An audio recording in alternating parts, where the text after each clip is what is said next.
제가 작년부터 시편 말씀 전했던 것을 이렇게 쭉 보니까 이제 요 사이 부분은 거의 다 했더라고요. 그래서 이제 놓친 거 없이 거의 다 했고, 그래서 저희가 다시 하지 않았던 30편대로 넘어왔습니다.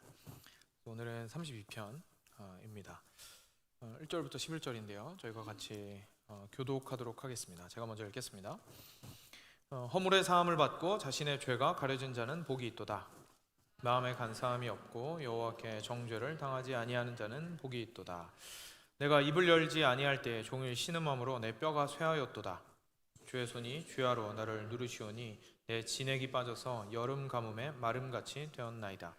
내가 이르기를 내 허물을 여호와께 자복하리라 하고 주께 내 죄를 아뢰고 내 죄악을 숨기지 아니하였더니 곧 주께서 내 죄악을 사하셨나이다. 이로 말미암아 모든 경건한 자는 주를 만날 기회를 얻어서 주께 기도할지라. 진실로 홍수가 범람할지라도 그에게 미치지 못하리이다. 주는 나의 은신처이오니 환난에서 나를 보호하시고 구원의 노래로 나를 두르시리이다. 내가 내 갈 길을 가르쳐 보이고 너를 주목하여 훈계하리로다. 너희는 무지한 말이나 노새같이 되지 말지어다. 그것들은 제갈과 굴레로 단속하지 아니하면 너희에게 가까이 가지 아니하리로다. 악인에게는 많은 슬픔이 있으나 여호와를 신뢰하는 자에게는 인자하심이 두르리로다. 같이 읽겠습니다. 너희 여인들아 여호와를 기뻐하며 즐거워할지어다. 마음이 정직한 너희들아 다 즐거이 외칠지어다. 아멘. 네, 오늘은 죄사함의 축복이라는 제목으로 같이 함께 말씀 나누도록 하겠습니다. 저희 보통 이제 복에 대해서, 성경에 대해서 많이 보게 됩니다. 그리고 저희가 삶 가운데서도 사실 많이 기대를 하게 되는 것이 하나님께서 저희에게 허락하시는 복입니다. 근데 저희가 잘 생각하지 못하는 복이 하나 있습니다. 바로 오늘 말씀이 이야기해주고 있는 죄사함의 복입니다. 저희 1절 말씀 같이 한 목소리로 읽을까요? 같이 읽겠습니다. 허물의 사함을 받고 자신의 죄가 가려진 자는 복이 있도다. 아멘. 자, 여기 복이 있도다라고 이야기했는데 이 복이 있도다라는 이 표현은 성경에서 아주 많이 등장을 하고 특히 그 시편에서 많이 나오는 거 잘 아실 겁니다. 시편 전체를 잘 요약해주고 있고 어떻게 보면 시편 전체의 흐름을 이렇게 붙들고 있는 시편 1편에서부터 일단 복 있는 자에 대한 이야기를 우리에게 해주시고 있죠. 시편 1편에서 이렇게 이야기를 합니다. 복 있는 사람은 악인들의 꾀를 따르지 아니하며 죄인들의 길에 서지 아니하며 오만한 자들의 자리에 앉지 아니하고 오직 여호와의 율법을 즐거워하여 그의 율법을 주야로 묵상하는도다. 그는 시냇가에 심은 나무가 철을 따라 열매를 맺으며 그 잎사귀가 마르지 아니함 같으니 그가 하는 모든 일이 형통하리로다 라고 이야기하면서 하나님께서 복 있는 사람이 어떻게 하나님의 말씀을 사랑하고 너무 좋아하고 즐거워하고 그리고 그 말씀을 사랑해서 끝까지 순종하려고 노력하고 하나님께 항상 뿌리를 내리고 있어서 주님께로부터 그 생수를 빨아들여서 살아가고자 하는지에 대해서 설명을 해주고 있습니다. 저희가 이제 꼭 복에 대해서 육신적으로 생각을 하지 않더라도 저희가 보통 생각하는 복은 보통 이 시편 1편이 이야기하는 거랑 아무래도 좀 많이 맞물려 있는 것 같습니다. 저희가 생각을 했을 때 이제 복이라는 거는 결국 내가 하나님 앞에서 순종을 했을 때에 하나님이 나한테 허락하시는 유익 이런 정도로 보통 생각을 하고는 하죠.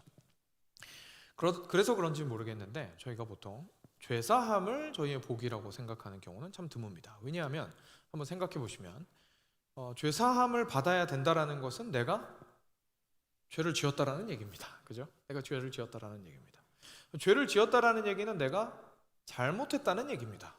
그럼 내가 잘못했다라는 얘기는 하나님 앞에서 순종하지 못했다라는 얘기이고 하나님 앞에서 순종하지 못했다라는 얘기는 사실 시편 1편에 따르면 별로 그렇게 의인답지 못한 삶을 살았다는 얘기가 됩니다. 그렇죠? 그렇기 때문에 결국 복 대신에 내가 받아야 될 것은 하나님의 벌이라든지 아니면 하나님께서 훈계하시는 말씀이라든지 이렇게만 저희가 보통 생각을 하게 되죠.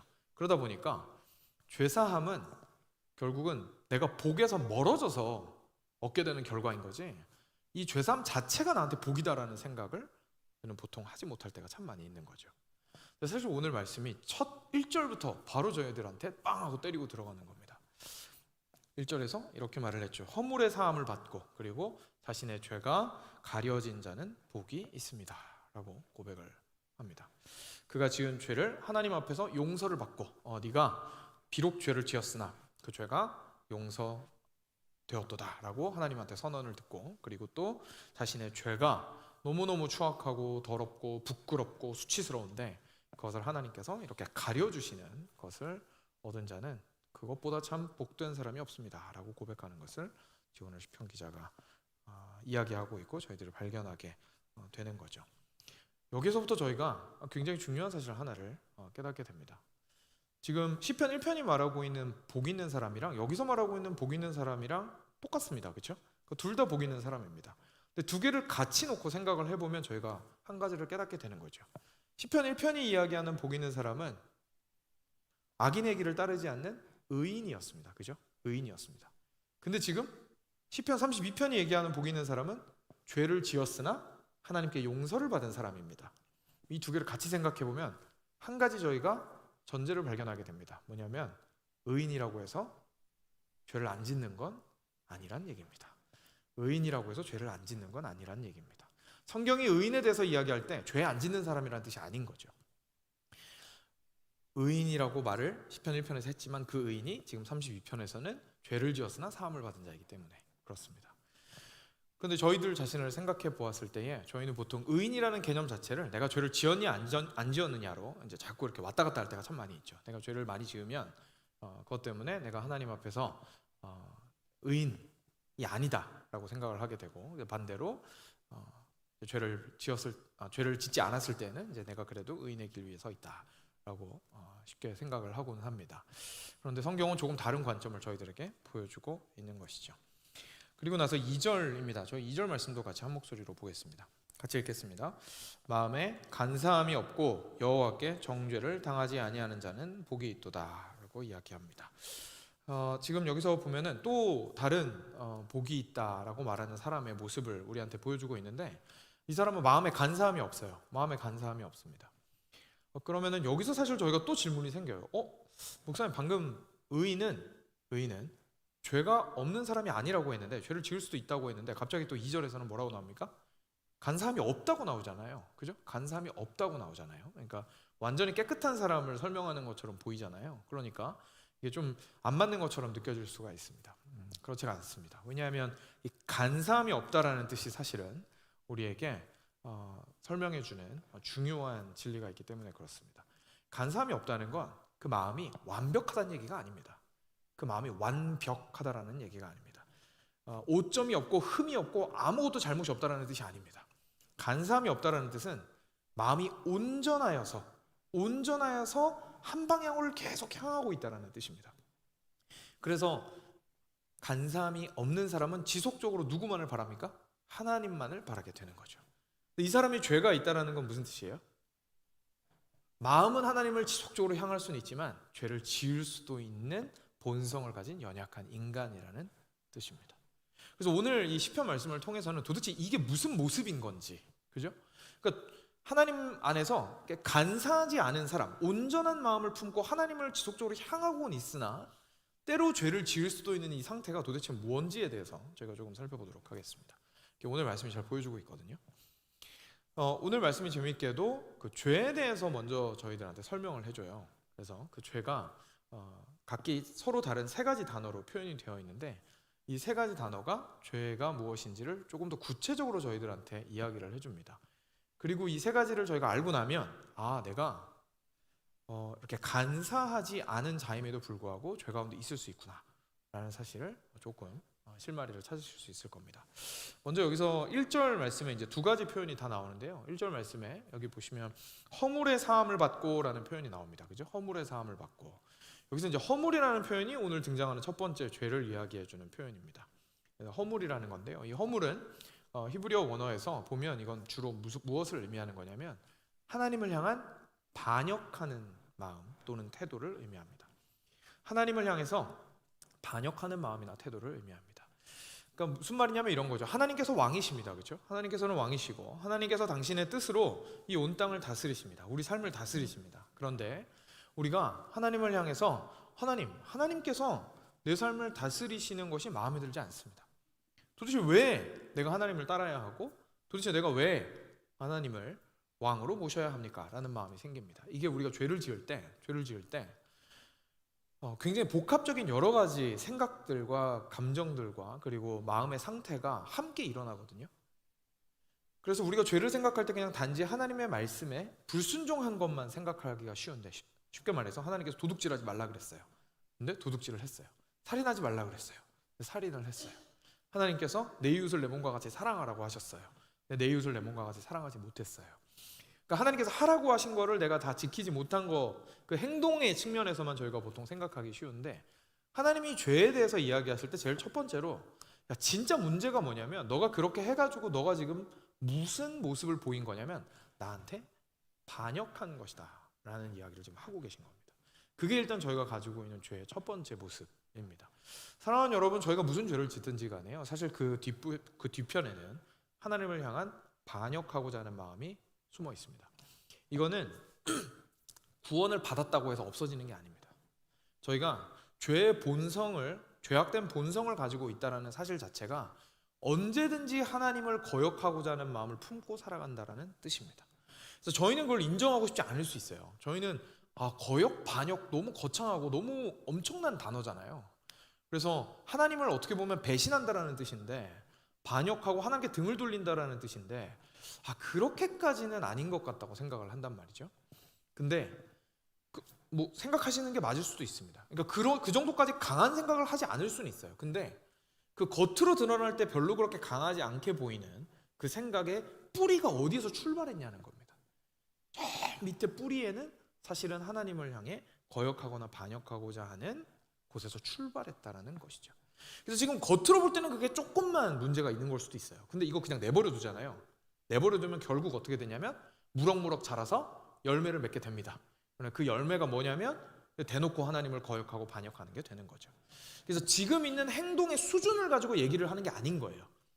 이 수준이, 이 행동의 모습이, 사이즈가, 수준이 굉장히 낮더라도, 별거 아니어도 거슬러 올라갔을 때 그 뿌리가 어디에 박혀 있는지를 지금 우리한테 설명해 주는 겁니다. 그게 어디에 있냐면 바로 하나님께 거역하고자 하는 마음, 왕 되신 하나님을 인정하고 싶지 않은 마음에 뿌리가 박혀 있다는 것을 먼저 첫 번째로 우리한테 이야기를 해주고 있습니다. 두 번째 표현은 죄라는 표현입니다. 이것도 이제 1절에 나오는 건데, 1절에 이렇게 나오죠. 자신의 죄가 가려진 자는 복이 있도다, 이렇게 나옵니다. 여기서 죄라는 표현인데요, 이 죄는 또 이제 다른 측면을 좀 저희들한테 이야기를 해주는 부분입니다. 이게 성경에서 나오는 제일 많이 등장하는 죄라는 단어예요. 근데 이거는 무슨 뜻이냐면, 이 얘기는 아마 많이 들어보셨을 텐데, 관역에서 빗나간 거 있죠. 관역에서 빗나간 거. 그걸 이제 죄라고 표현할 때 이 죄 단어를 사용을 합니다. 그래서 똑바르게 가야 하는데 거기에서 비틀어진 거예요. 거기에서 비틀어진 거예요. 우리가 목적을 따라서 행해야 되는데 그 목적에서 벗어난 행위를 하고 있는 겁니다. 저희가 올바른 동기로 행해야 되는데 거기에서 빗나간 행동들을 하고 있는 겁니다. 그러니까 하나님께서 말씀하시는 정도라는 것이 있어요. 근데 거기에서 벗어나게 되었다는 뜻이죠. 사랑하는 여러분, 저희가요, 마음은 너무 좋은데, 마음은 너무 좋아요. 그래서 실제로 다른 사람한테 정말로 사랑하는 마음으로 뭔가를 하려고 해요. 근데 저희가 잘못하는 경우가 있습니까, 없습니까? 그래도 잘못하는 경우가 있습니다. 그죠? 그러니까 내가 생각할 때는 이게 사랑하는 건데, 근데 실제로 결과를 보고 나니까 이게 내가 사랑을 올바로 한 게 아니었다라는 사실이 드러날 때가 있어요. 그러니까 처음에는 하나님께서 나보고 가라고 하신 길이라는 확신을 가지고 갔는데, 근데 걸어가다 보니까 이 길이 아닌 게벼 할 때가 생긴다는 겁니다. 그죠? 이 길이 아닌 게벼. 처음에 내가 도대체 뭘 판단하고 내가 여기까지 왔을까? 라고 스스로 반문하게 되는 때가 반드시 오게 됩니다. 실제로. 이것이 우리의 불완전함이죠.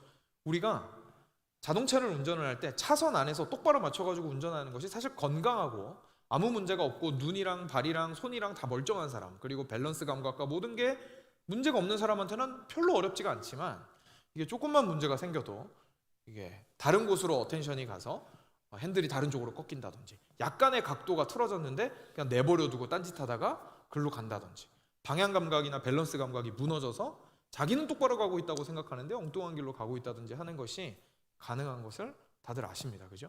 술이 취해 있는 사람은 자기는 똑바로 걷는다고 생각하는데 휘청휘청거리잖아요.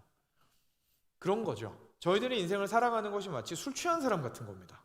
그래서 저희는 좋은 마음을 가지고 있어요. 똑바로 살고 싶어요. 하나님을 사랑하는 마음도 있는 것 같습니다. 사람을 사랑하고 그를 위하는 마음으로 했다고 생각을 해요. 근데 길이 삐뚤빼뚤하죠. 목적도 심지어 나는 올바르다고 생각했는데 잘 몰라서 엉뚱한 목적을 설정했을 수도 있고, 동기는 내가 생각했을 때 올바랐다고 생각했을 수 있는데 다시 말씀을 공부해 보니까 그게 하나님께서 원하시는 동기가 아니었을 수도 있고, 온갖 종류의 일들이 우리 삶 가운데에서 벌어집니다. 똑바로 가고 싶어도 똑바로 갈 수 없는 상황, 죄 가운데 있는 상황이 우리의 마음이 아무리 좋아도 발생할 수가 있는 것이죠. 마지막으로 세 번째는 5절에 나옵니다. 5절 말씀도 결국 우리 시인이 자신의 죄를 어떻게 대하는지를 보여주는 부분이기 때문에 저희가 이 죄에 대한 설명을 보는 김에 그냥 같이 한번 읽었으면 좋겠습니다. 그래서 5절 말씀 같이 한 목소리로 읽겠습니다. 내가 이르기를 내 허물을 여호와께 자복하리라 하고 주께 내 죄를 아뢰고 내 죄악을 숨기지 아니하였더니 곧 주께서 내 죄악을 사하셨나이다. 아멘. 자, 여기서는 이제 세 단어가 다 등장하죠. 처음에 허물이라는 단어도 등장하고요. 그죠? 그래서 내가 이르기를 내 허물을 여호와께 자복하리라 하고, 그리고 주께 두 번째로 내 죄를 아뢰고라고 이야기도 나오고요. 그리고 세 번째 단어가 나옵니다. 바로 우리나라 말로는 죄악이라고 번역한 단어입니다. 이 죄악이라고 번역한 단어는 보통 무엇을 의미하냐면 하나님의 뜻을 존중하는 마음이 없는 것을 의미합니다. 그러니까 이거는 뭐랑 비슷한 거냐면요, 어떤 마음이 없는 거예요. 그러니까 우리가 보통 죄를 생각하면 뭔가 일을 잘못한 거, 아니면 첫 번째 허물이라는 의미에서 봤던 것처럼 하나님한테 막 대드는 거, 그죠? 하나님한테 반항하는 거, 거역하는 마음을 가지는 거, 왕으로서의 하나님을 무시하는 거, 이 정도만 생각할 수가 있는데, 성경이 우리한테 말하는 죄는 그 하나님을 향한 올바른 마음의 부재가 있습니다. 부재, 없는 것. 성경은 없는 것도 죄라고 말합니다. 하나님을 사랑해야 하는데 사랑하는 마음이 없는 거예요. 하나님을 올바르게 왕으로서 여겨야 되는데 그게 뭔지 모르는 거예요.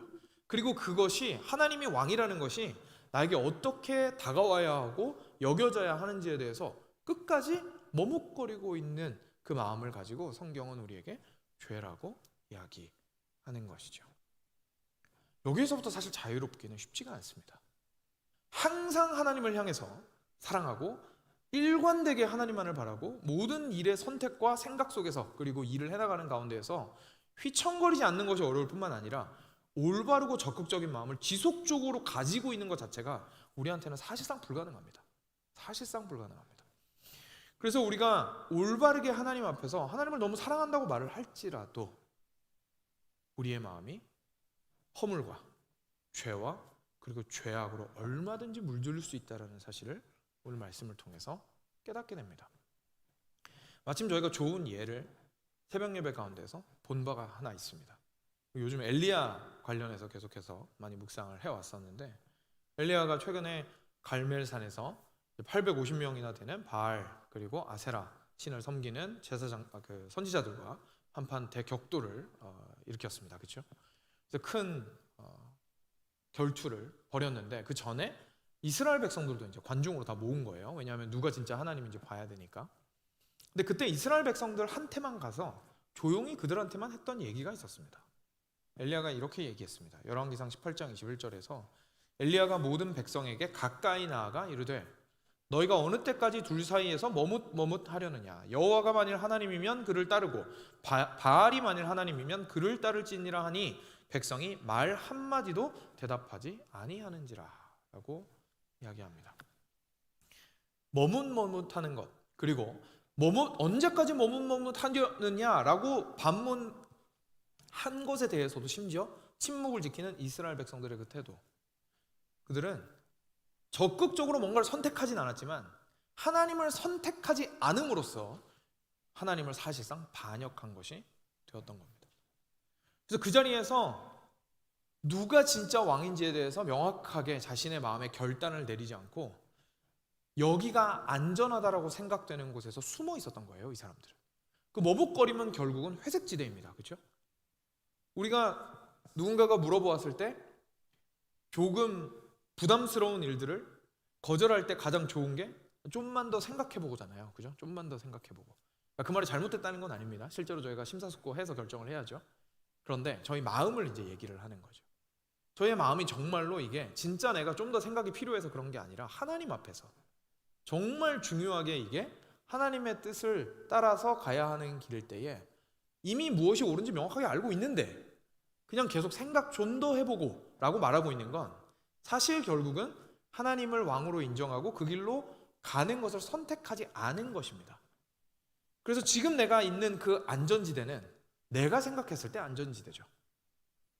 왜냐하면 거기를 안전지대라고 생각하는 것 자체가 하나님한테는 모독입니다. 왜일까요? 이스라엘 백성들이 그 안전지대에서 머뭇거리고 대답 안 하고 있는 건 결국 무슨 마음을 가지고 있는 거죠? 혹시 바알이 진짜 신이면 어떡하지? 라는 마음이 그들 마음에 있었던 거죠. 그러니까 거기가 그들에겐 안전지대인 거예요. 그죠?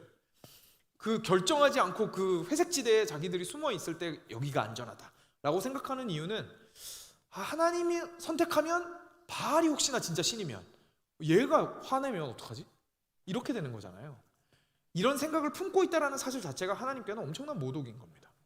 그렇기 때문에 우리가 세 번째 살펴보았던 그 죄악이라는 단어처럼 우리가 하나님을 적극적으로 선택하지 않고 하나님을 왕으로 여기고 그분을 따라가지 않는 마음이, 따라가는 마음이 없는 상태, 결정하지 않고 머뭇거리는 상태, 회색지대에서 안전함을 누리고 있는 상태 자체가 하나님께서는 사실상 죄악이라고 말씀하시는 부분인 것이죠.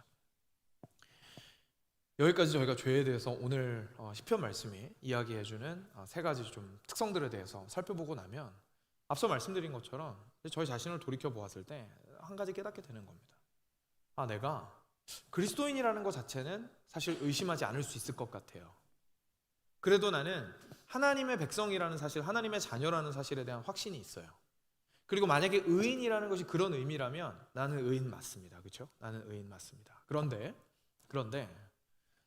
그런 나에게도 여전히 죄악된 마음과 그리고 하나님을 거역하고자 하는 마음과 그리고 하나님을 적극적으로 선택하고자 하지 않는 마음과 그리고 하나님의 뜻에서 벗어나는 그러한 마음들이 분명히 있다라는 사실을 우리도 발견하게 되는 것이죠. 그런데 만약에 그때 그 사람이 이런 상태에 있을 때 오늘 시편이 사실 보여주는 거는요, 이렇게 하나님을 향해서 온전한 마음을 가지고 있는 사람이 참 의인이고 주님께 계속해서 뿌리를 내리고 그 생명수를 지속적으로 빨아들이고 싶어하고 주님의 말씀을 너무 기뻐하고 즐거워하여서 주야로 묵상하는 그 사람이 자기도 모르게 또는 다윗이 어느 날 정말 한가할 때에 밧세바를 보고 그 다음에 정말 그 죄의 내리막길로 급속도로 내달렸던 것과 같이 우리도 모르게 우리 삶 속에서 죄를 정말 끝장 볼 때까지 내달렸을 때 그때 우리가 어떡할 거냐라는 문제에 대해서 오늘 시편 32편이 우리한테 이야기를 해주고 있는 겁니다. 바로 이 의인으로서 죄 가운데 있는 이 사람이 보인 모습을 바로 이어지는 3절과 4절에서 우리가 발견하게 됩니다. 3절 4절 같이 한 목소리로 읽겠습니다. 내가 입을 열지 아니할 때에 종일 신음함으로 내 뼈가 쇠하였도다. 주의 손이 주야로 나를 누르시오니 내 진액이 빠져서 여름 가뭄에 마름같이 되었나이다 라고 이야기합니다. 지금 시편 기자가요 3절 시작할 때 이렇게 이야기합니다. 내가 입을 열지 아니하였습니다. 내가 입을 열지 않았습니다. 무슨 뜻일까요? 버틴 겁니다. 하나님한테 자백 안 하고 버틴 거예요. 입을 닫고 하나님 저 인정 못합니다. 하나님 저거 뭘 그렇게 잘못했습니까? 라고 하고 있는 겁니다. 죄를 인정하지 않고 하나님께 회개하지 않은 그 순간에 하나님 앞에서 입을 닫았던 그때에 이 사람의 영혼이 그러면 괜찮았을까요? 그렇지 않았습니다. 이 사람의 영혼은 어떤 상태였냐면 여기서 나오는 것처럼 종일 신음함으로 그 뼈가 바스라지는 것 같았습니다. 그래서 그 뼈가 쇠하여 사라지는 것처럼 느껴졌습니다. 주의 손이 주야로 나를 누르십니다. 계속해서 마음에 부담감이 있어요. 이것이 의의 길이 아니라는 사실을 나는 알고 있어요. 내 영혼은. 그런데 계속해서 나는 인정하고 있지 않습니다. 나는 이것을 잘못이라고 인정하고 싶지 않아요. 내가 가는 길이. 내가 이거를 하나님 앞에 자백하는 순간 이건 인정을 하는 거기 때문에 난 하나님한테 절대 자백 안 할 겁니다. 그런데 나의 영혼은 알고 있는 거예요. 정도가 무엇인지. 내가 비껴놨다면 올바른 길이 무슨 길인지 알고 있습니다. 그 짓누름이 어마어마합니다. 영혼이 거기에서 짓눌립니다. 너무 괴롭습니다. 그래서 내 진액이 빠져서 여름 가뭄에 땅이 말라버려서 물이 하나도 없어서 다 갈라져 버려 거기에 아무런 생명체도 나올 수 없고 그 누구도 와서 풀도 뜯을 수 없고 물도 마실 수 없는 마름받은 마음만 남아있다라는 것을 우리가 발견하게 됩니다. 사랑하는 여러분, 마른 가슴은 하나님 앞에서 마른 가슴은 성경의 다른 표현으로 강팍한 마음이라고 부릅니다. 이게 바로 강팍한 마음입니다. 이 강팍한 마음이 언제 생기는 거라고요? 하나님 앞에 자백하지 않기로 결정했을 때 생기는 겁니다. 내가 죄악 가운데, 허물 가운데, 죄 중에 있을 때에 내가 하나님 앞에서 인정 안 하면 내 영혼이 괜찮으리라고 생각하는 것은 하나님과 영혼의 관계를 사실 잘 모르는 겁니다. 우리는 지속적으로 하나님께로부터 생명을 얻고 지속적으로 하나님께로부터 오는 은혜로 말미암아 살아가는 사람이라는 게 바로 성경이 말하는 의인의 의미입니다. 그런데 내가 의도적으로 내가 지금 잘못된 곳에서 물을 마셨어요. 쉽게 말해서 내가 지금 뿌리를 하나님께 깊이 내리고 있는데 거기에서 한 세네 가닥 정도를 걷어내고 이 세네 가닥 정도를 딴 데다가 이렇게 박아가지고 거기에 있는 달콤한 물을 내가 마시고 싶어요. 거기서 물을 계속해서 빨아들여 올리고 있어요. 그런데 이 사실을 알아요. 내가 이렇게 하면 안 된다라는 걸. 근데 계속합니다. 끝까지. 그럼 어떻게 될까요? 영혼이 피폐해져 가기 시작합니다. 그리고 그것이 내 영혼에 아무런 영향을 미치지 않는다고 생각하는 것 자체가 내가 하나님께 내 영혼이 온전히 부침받았을 때에만 살 수 있다는 사실을 사실상 기억하지 못하고 있는 게 되는 거죠. 내 영혼이 하나님께 붙어 있을 때만 생명이 있습니다라고 우리가 입으로 고백하고 있다면 그 말은 뒤집어서 말하면 다른 데다가 뿌리 내리면 나 죽습니다라는 말이랑 똑같거든요. 근데 계속해서 거기에서 빨아들이고 있는 겁니다. 그런데 이게 저희 삶 가운데에서 생각보다 쉽지가 않다는 거 우리 모두 너무 잘 알고 있습니다. 그죠? 너무 어렵습니다. 특히 이게 관계의 문제에서 저희 많이 드러나는 것 같아요. 그러니까 관계랑 상관없는 문제, 그러니까 사람이랑 상관없고 그냥 내가 뭘 잘못했어요. 그러면 저희가 사실 나만 잘못한 거니까 하나님 앞에서 잘못을 인정하기가 그렇게 어렵지가 않습니다. 사실 조금 나만 자존심 조금만 상하면 되니까요. 근데 관계에서 발생한 문제에 있어서는 이게 굉장히 어렵습니다. 왜일까요? 내가 옳은 부분이 있으니까요. 그죠? 아니 다른 사람이랑 관계가 틀어졌어요. 관계가 안 좋아요. 그러면은 내가 생각했을 때에 저 사람한테 보이는 나의 반응이 있지 않습니까? 이 반응은 당연히 사랑의 반응은 아닙니다. 왜냐하면 상대방이 나한테 뭔가 기분 나쁘게 했거나 잘못한 게 있으니까요. 그게 뭐 내가 객관적으로 잘했든 못했든 상관없이 일단 주관적인 측면만 저희가 생각을 해보죠. 내 입장에서는 저 사람이 나한테 잘못한 거예요. 그죠? 저 사람이 나한테 상처를 줬으니까 내가 요즘 이렇게 대하는 거거든요. 그러니까 나한테는 뭐가 있습니까? 정당성이 있습니다. 내가 그만큼 상처 받았으니까 그렇게 하는 거예요.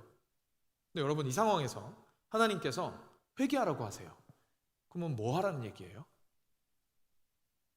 내가 틀렸다라는 걸 인정하라는 얘기입니다. 내가 지금 저 사람이 분명히 잘못한 부분이 있는데 내가 죽어도 인정하기 싫은데 내가 잘못한 부분이 있다라는 걸 인정해야 된다라는 걸 뜻하고, 그리고 내가 저 사람한테 반응하고 있는 이 모습이 저 사람이 나한테 아무리 잘못했어도 하나님께서 나한테 명하신 것은 사랑의 마음으로 대하라고 얘기를 하셨는데 그렇게 하고 있지 않기 때문에 하나님께서 우리한테 사실은 그 부분에 대해서 회개하라고 우리한테 말씀을 하시는 거나 마찬가지인 거예요. 그럼 거기서 저희가 하나님 앞에서 하나님 저 잘못했습니다라고 얘기하는 건 결국 뭐가 되는 겁니까? 결국은 내가 깨지는 겁니다. 그죠? 자존심 와장창 무너지는 거고 저 사람보다 분명히 내가 옳은 부분이 있는데 그걸 내가 내려놓는 거예요. 하실 수 있겠습니까? 정말 어렵습니다. 그죠? 정말 어렵습니다. 그러니까 이게 쉬운 문제가 아닌 겁니다. 쉬운 문제가 아닌 겁니다. 근데 저희가 그 심각성을 알아야 된다는 거죠. 이 상태로 계속 갑니다. 저희는. 왜냐하면 인정하기 너무 싫거든요. 아무도 모르는 골방 안에 들어가서도 인정하고 싶지가 않아요. 그래서 하나님 앞에 기도할 때 그런 식으로 기도는 하지 않습니다. 그죠? 그래서 그냥 이 상황을 해결해 주시도록 기도하고 그냥 내 마음을 위로해 주시고 격려해 주시도록 기도합니다. 회개는 안 하죠. 근데 그리고 나서 저희는 기대합니다. 그 상황이 그냥 시간이 지나면서 자연스럽게 해결이 되기를, 그리고 저희의 마음도 자연스럽게 가라앉기를, 그리고 없었던 일처럼 사라져 가기를 저희는 기대합니다. 근데 아까 말씀드렸습니다. 이게 뭐랑 같다고요? 뿌리를 하나님에게 내리지 않고 사실 내가 생각하는 나의 의로움을 추구하는 곳에 뿌리를 내리고 있는 것과 마찬가지입니다. 영향이 없다는 것은 거짓말입니다. 우리의 영혼은 거기에서 엄청난 영향을 받게 됩니다. 우리의 영혼이 신음합니다. 거기에서 하나님 앞에 나아가지 않는 건 뭐랑 같은 거냐면요, 우리의 영혼의 목을 조르는 거랑 같은 겁니다. 우리의 영혼의 목을 졸라서 숨쉬지 못하게 만드는 거랑 똑같습니다. 왜냐하면 우리의 영혼이 누구로만 숨쉴 수 있습니까? 하나님으로만 숨쉴 수 있거든요. 그런데 그 길을 벗어나서 다른 걸로 지금 산소를 먹어야 되는데 막 질소, 그죠? 이산화탄소, 일산화탄소 이런 게 막 들어오는데 그걸 그냥 내버려 두고 있는 거기 때문에 결국은 목 조르고 있는 거나 마찬가지인 겁니다. 그래서 그것이 가져오는 후폭풍, 우리가 하나님의 길을 벗어났을 때 그리고 그걸 그냥 내버려 두었을 때에 마음이 둔하여지고 자백하지 아니하고 그냥 그러려니 하고 이렇게 하다가 주님과의 관계는 다시금 회복되기를 원하는 그 모든 시간들은 반드시 우리에게 영향을 미칩니다. 그리고 우리의 영혼이 아파하는 모습을 방금 보셨습니다. 우리의 영혼은 종일 신음하고 그 뼈가 쇠하는 것과 같고 주의 손이 주야로 자신을 누르며 진액이 빠져서 여름 가뭄에 마르는 것과 같은 그 모습이 우리의 영혼의 모습입니다. 우리는 생각합니다. 야, 나도 사랑받을 자격이 있어. 여러분, 뭐가 진짜로 자기 자신을 사랑하는 걸까요? 그 상황에서 자존심을 지키는 것이 나를 사랑하는 거라고 우리는 생각합니다. 왜냐하면 그래야 내가 찌그러지지 않으니까요. 그런데 진짜 나를 사랑하는 방법은 내 영혼을 살리는 겁니다. 내 영혼을 살리려면 하나님 앞에 내가 죄인이라는 사실을 인정하는 것 말고는 방법이 없습니다. 그리고 나서 시인이 이어지는 말씀을 우리한테 줍니다. 네, 결국 5절 저희가 마지막에 같이 읽었던 부분인데요. 5절 다시 한번 같이 읽겠습니다. 내가 이르기를 내 허물을 여호와께 자복하리라 하고 주께 내 죄를 아뢰고 내 죄악을 숨기지 아니하였더니 곧 주께서 내 죄악을 사하셨나이다. 아멘. 사랑하는 여러분, 그런데요, 너무나 놀랍게도 우리가 그렇게 우리의 부족함과 우리의 죄악됨을 주님 앞에 아뢰었을 때에 하나님께서는 우리를 사하여 주십니다. 우리가 하나님 앞에서 자존심을 지키는 것만큼이나 어리석은 건 없습니다. 우리가 잘못한 것, 우리가 부족한 부분에 있어서 하나님 앞에서 깨지려면 하나님 앞에서 먼저 깨지는 것이 일단 1번입니다. 하나님 앞에서 깨졌을 때 하나님께서 우리에게 용서해 주시면 우리는 사실 일어나서 다른 사람한테 다가갈 수 있는 용기와 자유함을 가지게 됩니다. 그래서 가장 먼저 해야 하는 것은 내가 이거를 하나님 앞에서 온전하게 해결할 수 없을 것 같은데라는 두려움 이전에 먼저 하나님 앞에 자신의 잘못을 인정하는 것입니다. 만약에 인정할 수 없다면 인정하게 해달라고 도와주십시오. 인정하게 하도록 도와주십시오라고 기도하는 것도 그런 나쁜 기도 아니라고 생각합니다. 하나님, 제가 저의 죄가 무엇인지 알게 하시고 알게 하실 뿐만 아니라 깨닫게 하시고 그리고 인정할 수 있도록 해주십시오. 제가 아직까지는 마음이 너무 강팍하여서 주님 앞에서 이걸 인정할 수가 없습니다 라고 하나님 앞에 솔직하게 기도하는 것은 저는 좋은 기도라고 생각합니다. 어떤 방식으로든 우리는 노력해야 합니다. 뭘요? 우리 영혼을 하나님 앞에서 간사함이 없는 영혼으로 만들기를, 순전한 영혼으로 만들기를, 하나님 뒤에서 다른 곳에다가 빨대 꽂고 나의 유익을 누리는 것을 정당화하지 않는 영혼이 되기를, 두 마음을 품지 않는 영혼이 되기를, 한 마음으로 오직 주님만을 바라는 영혼이 되기를, 그래서 죄를 지었을 때에도 한탄하고 슬퍼하며 주님 앞으로 돌아오기를 간절하게 원하는 영혼이 되기를 원하는 것이 사실 우리가 해야 하는 것이죠. 이것이 우리가 오늘 말씀을 통해서 바라보게 되는 우리 의인의 모습입니다. 그리고 나면 저희가 참 놀라운 기쁨 가운데 거하게 됩니다. 6절부터 8절입니다. 6절부터 8절 같이 한 목소리로 읽겠습니다. 이로 말미암아 모든 경건한 자는 주를 만날 기회를 얻어서 주께 기도할지라. 진실로 홍수가 범람할지라도 그에게 미치지 못하리이다. 주는 나의 은신처시오니 환난에서 나를 보호하시고 구원의 노래로 나를 두르시리이다. 내가 내 갈 길을 가르쳐 보이고 너를 주목하여 훈계하리로다. 아멘.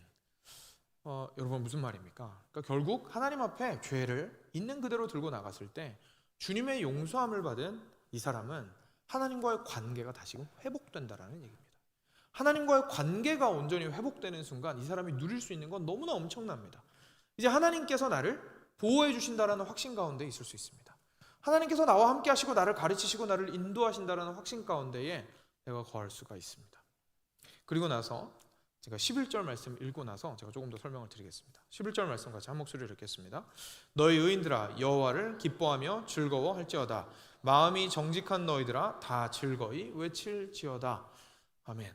그리고 나서 이 사람한테 뭐가 회복되냐면 기쁨이 회복됩니다. 기쁨이 회복됩니다. 왜 그럴까요? 여러분, 저희가 죄를 지은 상태에서 하나님 앞에 자백하지 않고 그냥 계속 그냥 그 상태로 그냥 계속 가고 있어요. 계속 가고 있어요. 저희 마음이 어떻습니까? 하나님 앞에서 자유함이 없습니다. 떳떳할 수 없습니다. 내 마음 한켠에는 알고 있습니다.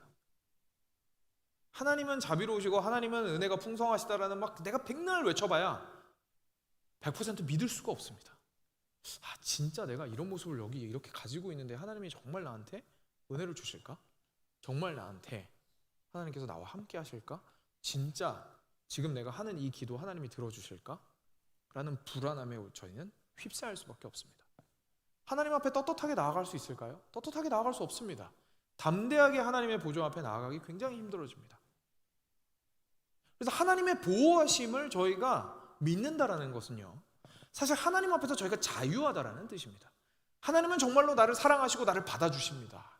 나의 마음이 완벽하진 않지만 주님 앞에서 온전합니다 라는 마음이 있을 때에서야 하나님의 보호하심과 하나님의 구원하심을 저희가 온전히 받을 수 있는 자유함이 우리 마음 가운데 있습니다. 근데 하나님께서 그렇게 하시리라는 자신감이 난 너무 없는 거예요. 왜냐하면 내 안의 죄가 하나님과 나 사이의 관계를 이렇게 멀어지게 만들고 있기 때문이죠. 그런데 오늘 시인은 하나님 앞에 자기 죄를 다 아뢰었습니다. 하나님의 용서를 깊이 있게 받았습니다. 그래서 이 기쁨을 회복하게 됩니다. 얼마나 기쁠까요? 이제 하나님이 날 다 아세요. 그죠? 하나님이 날 다 아세요. 그러니까 내 죄악된 것까지 다 아십니다. 그러니까 내가 하나님 앞에 나아갈 때 불안하거나 어려워하거나 혼날까봐 무서워하거나 그럴 필요가 있을까요? 없을까요? 없어지는 거죠. 자유함으로 하나님 앞에 나아가게 됩니다. 우리가 어린아이가 엄마 아빠 앞에 와서 자기 잘못을 자수할 때가 있습니다. 혹시 그런 경험이 있으신지 모르겠는데 저도 그런 경험이 있습니다. 지금 이제 생각하면 어릴 때 너무 이게 귀엽다라는 생각이 이제 드는 부분이긴 하지만, 제가 이제 친구들이랑 오락실을 갔는데 너무 그 교회 끝나고 오락실을 간 거예요. 주일날 교회 끝나고 오락실을 갔는데 집에 왔어요. 근데 마음 한켠에 오락실에 있는 내내 너무 불안한 거예요. 왜냐하면 지금 뭐 저는 그렇게 생각하진 않지만 그 당시에 아시다시피 분위기가 오락실에 가는 건 불량 청소년이야 뭐 이런 분위기가 있었잖아요. 그러니까 이게 친구 따라서 너무 궁금해서 가기는 갔는데 너무너무 마음이 불안한 거예요. 근데 집에 오는 내내 부모님한테 혼날까 봐 벌벌벌 떨면서 걸어왔습니다. 그리고 집에 왔는데 어머니가 저를 보자마자 왜 이렇게 늦게 왔냐고 혼내실 줄 알았는데 주무시고 계신 거예요. 몸이 좀 안 좋으셔가지고. 근데 제가 주무시는 어머니 옆에서 펑펑 울었어요. 그래서 엄마 제가 잘못했어요 이러면서. 그래서 엄마는 영문도 모르죠. 아니 얘가 왜 일어나. 일어나서 봤더니 얘가 막 울면서 옆에서 얘기하는 거예요. 엄마 내가 교회 끝나고 바로 집에 왔어야 되는데 오락실에 갔다 왔어요. 그래서 막 울었던 기억이 있습니다. 그래서 엄마가 괜찮다고 말씀해 주셨어요. 그 다음에 제 마음은 어땠을까요? 너무너무 자유롭죠. 오락실에 가는 거에 대해서는 뭐 여전히 그거는 이제 뭐 다시 한번 말씀드리지만 지금 나쁘다고 생각하는 건 아니지만요. 이제 그 당시에 다시 가지 말아야지 이런 마음을 가졌지만, 그러면서도 내가 이제 이때까지 했던 일에 대해서는 엄마가 용서해 줬다라는 것 때문에 너무 큰 자유함이 있는 겁니다. 그러니까 엄마한테 나아가는데 거리낄 것이 전혀 없는 거죠. 참된 자유함과 기쁨이 있는 거죠. 제 동생도 사실 비슷한 경험이 있었는데, 그러니까 이게 죄를 부모님한테 고백하는 게 자녀한테 주는 기쁨이 사실 굉장히 큽니다. 근데 이게 하나님과의 관계에서도 굉장히 이것이 중요한 역할을 하는 것이죠.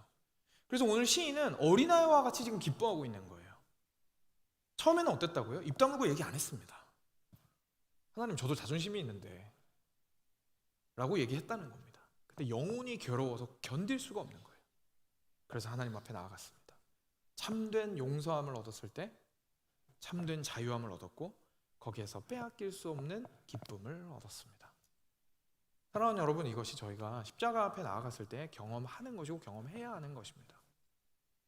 저희가 십자가가 내 죄를 용서했다라고 그냥 우긴다고 해서 문제가 해결되는 게 아닙니다. 그 앞에서 이루어지는 일은 자기 깨어짐입니다. 내가 죄인이라는 사실, 내가 잘못했다는 사실, 나는 정말로 죽을 수밖에 없는 존재라는 사실을 인정하는 자리가 십자가의 자리입니다.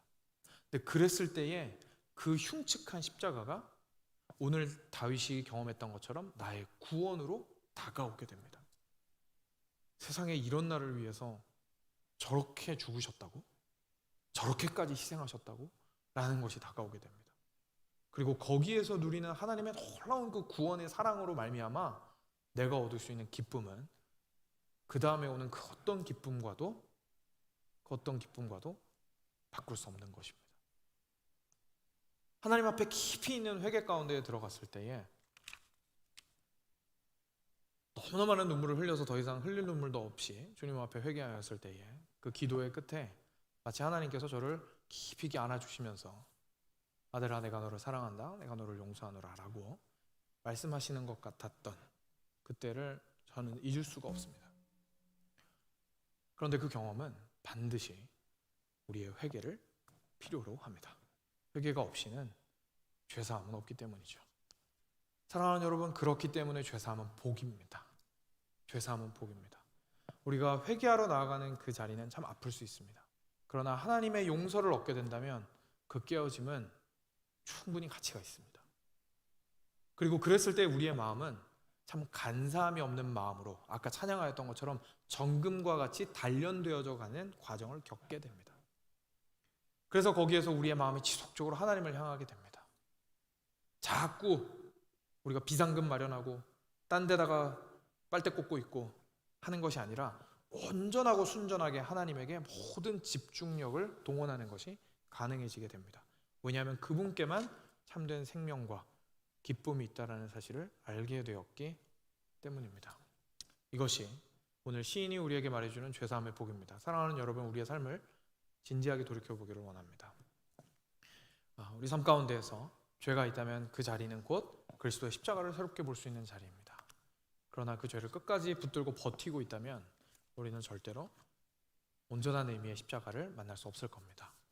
같이 이 시간 기도함으로 나아가도록 하겠습니다.